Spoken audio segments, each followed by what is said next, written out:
जैसे कि हम सब ने पिछले पार्ट में देखा था कि विंग के मोबाइल से पुलिस ऑफिसर ने विंग के फादर को कॉल लगाता है। तो आगे कहानी शुरू करते हैं।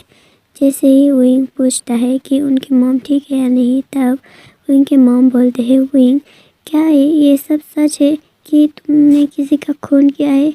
विंग ये सच नहीं है, बोल दो ये सच नहीं है, मुझे पता है तुम किसी का खून नहीं कर सकते। तब वहाँ पर ग्लोरिया भी आ जाती है चिकन सूप लेते हुए विंग की मॉम के लिए। तब विंग रोते हुए बोलता है, मॉम ऐसा मैंने कुछ भी नहीं किया है। तब विंग की मदर बोलती है, और एक और बात, ये सब लोग बोल रहे हैं कि तुम प्रेसिडेंट लैंड के मिस्ट्रेस हो, क्या ये सच है? तब विंग अपने मॉम से बोलता है, मॉम ये सारी बातें मैं वापस आने के बाद बता दूंगा।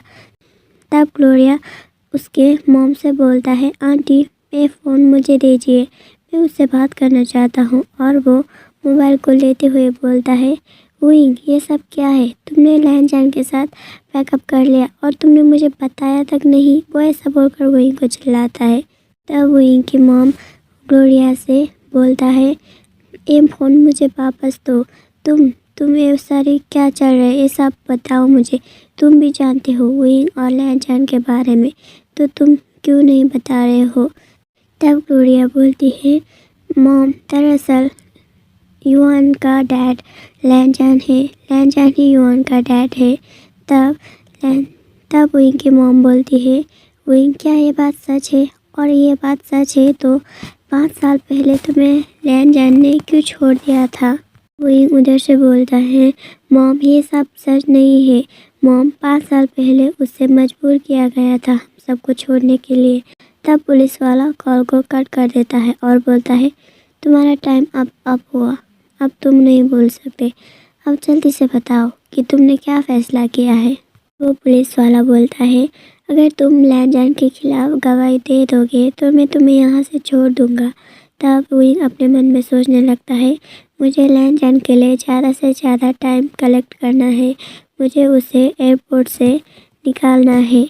वो अपने मन में ये सब सोचते हुए बोलता है, मुझे नहीं पता कि तुम क्या बोल रहे हो। तब वो पुलिस वाला बोलता है, मिस्टर विंग क्या आप जानते हैं कि ये सब क्या चल रहा है? क्या आप मुझे बेवकूफ़ समझ रहे? चलिए छोड़िए, कोई बात नहीं। क्या आप जानते हैं कि मिस्टर लैंड का किसी टोनी भाई के साथ मसला है, क्योंकि वो एक गैंगस्टर है। अगर वो उनके साथ दोस्ती रखता है तो हमें लगता है कि वो भी एक इलीगल काम करता होगा। तब विंग बोलता है, मैं किसी टोनी भाई को नहीं जानता हूँ, तुम मुझे ये सारी बातों के लिए फोर्स मत करो। तब वो पुलिस वाला अपने जेब से एक फ़ोटो निकालते हुए बोलता है, अच्छा तो तुम टोनी भाई को नहीं जानते हो? वो ऐसा बोलकर वो पिक्चर विंग को दिखाता है। तुम बता रहे हो कि तुम टोनी भाई को नहीं जानते हो, लेकिन यहाँ पर जहाँ पर तुम और लैन जैन खड़े हैं वहीं पर टोनी भाई भी है। तब विंग बोलता है, ओह अच्छा तो इसका नाम टोनी है, तो मुझे नहीं पता था कि इसका नाम टोनी है। लैन जैन ने तो मुझे इसका नाम डेविड बताया था। ओह तो ये टोनी भाई है, मुझे बताया था कि इसका नाम डेविड है। ये तो दिखने में ही गुंडा जैसा दिखता है, तो मैंने इसके बारे में ज़्यादा नहीं पूछा और लैन जैन ने भी मुझे ज़्यादा नहीं बताया। तब वो पुलिस वाला बोलता है, ओह तो तुम बोल रहे हो कि लैन जैन इससे जानता है? ओह तो फिर अभी विंग बोलता है, अगर तुम्हें पता है कि लैन जैन इन सब को जानता है, जो भी नाम हो, टोनी भाई हो, डेविड हो, अगर तुम्हें पता है कि लैन जैन इससे जानता है तो मुझे क्यों पूछ रहे हो?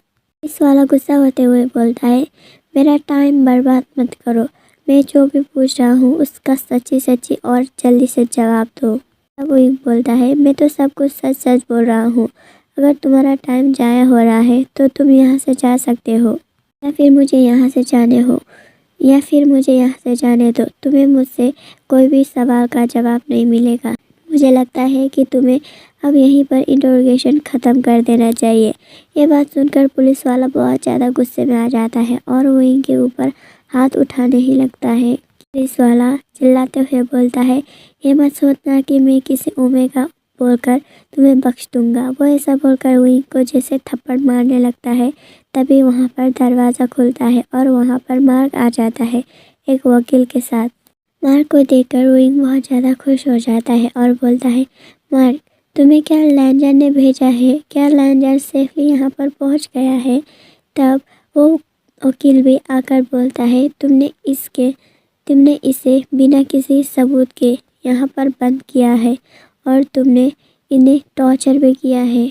अगर तुमने इसे अभी नहीं छोड़ा तो मैं तुम्हारे ऊपर केस फाइल कर दूंगा। तब मार्क भी विंग के हाथ को छुड़ा लेता है और बोलता है, विंग, जल्दी से चलो, तुम्हारे मॉम और डैड हॉस्पिटल में है और वो लोग तुम्हारा इंतज़ार कर रहा है।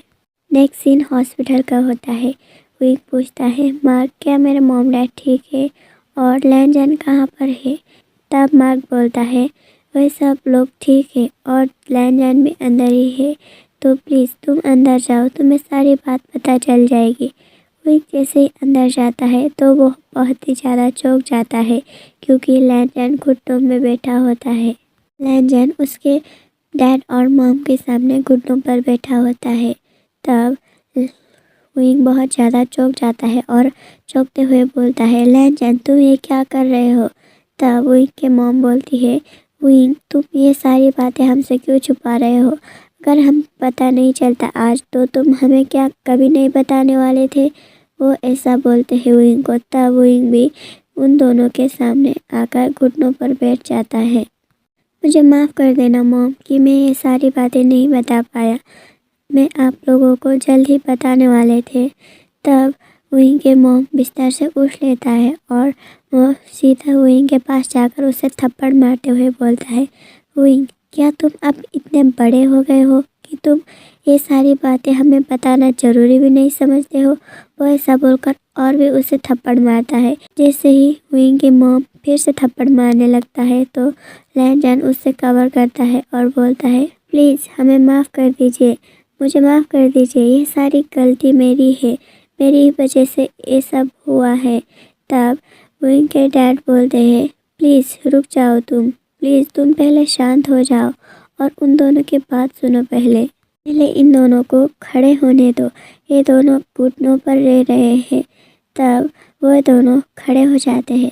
तब लैंजन विंग के मॉम डैड से बोलते हैं, मॉम डैड, मैं इससे बहुत ज़्यादा प्यार करता हूँ, ये मेरा पहला प्यार है, तो मैं इसके साथ रहना चाहता हूँ। तब ग्लोरिया बोलती है, मुझे नहीं लगता कि तुम्हारी मॉम इनसे से खुश होगी क्योंकि वो एक बहुत अच्छी बहू चाहती है, बिल्कुल नैन्सी जाओ की तरह। क्या तुम चाहते हो कि विंग तुम्हारे साथ गुसू सिटी पर चले? तब गुसू सिटी पर चले जहाँ पर उसका ज़िंदगी नर्क से भी बदतर हो जाएगी।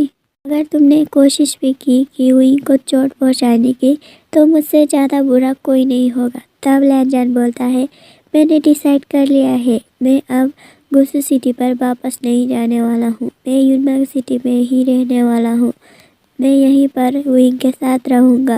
ये कहने में बहुत ज़्यादा आसान है लेकिन करने में बहुत ज़्यादा मुश्किल। तुम अपने कंपनी को नहीं छोड़ सकते और ना ही तुम्हारी मॉम अपने कंपनी को छोड़ने देगी तुम्हें। तब विंग की मॉम बोलती है, ग्लोरिया बिल्कुल सही बोल रही है, वो तुम्हारा कंपनी है, तुम उससे इस तरह नहीं छोड़ सकते और वो तुम्हारी माँ है, तुम उन्हें भी इस तरह से नहीं छोड़ सकते। अगर तुम इन सारी चीज़ों को छोड़ भी दोगे तो भी विंग उन सारी लोगों के आँखों के कांटे बन जाएंगे और विंग को बहुत ज़्यादा तकलीफ़ देगी। तब लैंजन बोलता है, प्लीज़ मेरा बात का यकीन कीजिए, मैं अपनी मॉम को इन सारी चीज़ों के लिए मना लूँगा। तब ग्लोरिया बोलती है, तो इसका मतलब तुम अपने मॉम के खिलाफ़ जाकर विंग के साथ शादी करने वाले हो?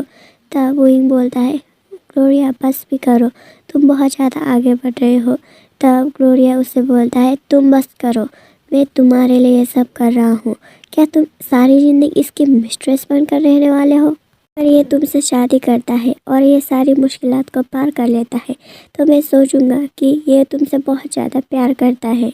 लैंजन भी तब बोलता है, तुम बिल्कुल सही बोल रहे हो, मैं अब बड़ा हो चुका हूँ, मैं अब अपनी लाइफ की डिसीज़न खुद कर सकता हूँ। मुझे सारी बातों के लिए अपनी मॉम की कोई भी परमिशन की ज़रूरत नहीं पड़ेगी। और साथ ही में वो विंग के मॉम डैड से भी बोलता है, आप दोनों बिल्कुल भी फिक्र मत कीजिए, मैं अपने मॉम से बहुत ज़्यादा प्यार करता हूँ और मैं विंग से भी बहुत ज़्यादा प्यार करता हूँ। मैंने जो गलती 5 साल पहले की थी, मैं वो गलती बिल्कुल नहीं करूँगा। मैं उसे छोड़कर वापस नहीं जाऊँगा। मैं अपनी मॉम को ज़रूर ही राज़ी कर लूँगा और वो विंग से ज़रूर ही प्यार करेंगे। तब ग्लोरिया बोलती है, ओह, तो अगर तुम्हारी मॉम मान गई विंग को अपनाने के लिए, तो तुम विंग को लेकर गुसू सिटी पर चले जाओगे और तुम उन दोनों को यहीं पर छोड़ दोगे, मिस्टर जियांग और मिसिस जियांग को। तब लैन बोलता है, ऐसा नहीं होगा, मैं यहीं पर रहने वाला हूँ विंग के साथ इसी सिटी पर, युनमंग सिटी पर। अगर मेरी मॉम राज़ी हो गई विंग को अपनाने के लिए, तो मैं अपने मॉम को भी यहीं पर ले आऊँगा। तब ग्लोरिया बोलती है, ओह, तो तुम ये बोल रहे हो कि तुम विंग के साथ, उसके मॉम डैड के साथ यहीं पर युनमंग सिटी पर रहने वाले हो। तब लैन हंसते हुए बोलता है, हाँ, मैं अगर वो दोनों मुझे रखना चाहे तो मैं यहीं पर रहना चाहूँगी, उनके घर में उनके साथ।